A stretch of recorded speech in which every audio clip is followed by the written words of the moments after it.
So here's some of the crops we have. This is our first rotation into the field, which is we did in the end of June. This is sorrel and lettuce heads, which are transplants that have done really well. And over further away is basil and down in some parsley and stuff. So those are all transplants, which is stuff that we would not put into a field during this time of the year. Consistently 90, 95 degree temperatures in the day.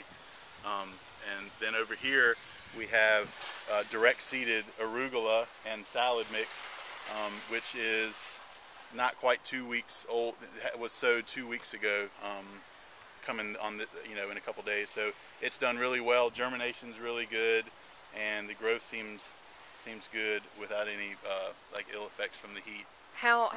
When would you have had to stop growing this stuff normally? We probably haven't had any in the field. It's like in the beginning of July right now. We haven't had any in the field probably in 2 months, where it just got too hot. The weeds take over, and the heat turns the lettuces and stuff really bitter. So the quality is just not there that's expected from a crop like this. And that's sort of our idea is as a high quality crop in the middle of the summer when it's hard to have that high quality crop. Without it actually being indoors and air conditioned. Exactly, and it's very low input. It's basically water pressure, and then we're running it's like 1 amp draw on the controller for the irrigation, and the rest of it's run on water pressure. And then the way the fields are set up, we're sort of it's the same as we have in the other fields. They're raised beds that are formed with our tractor, so it's very efficient in that way too, where it's not a different system in here. It's in the field raised beds. And so we treat it just like our other field beds. It's just basically covered by the high tunnel.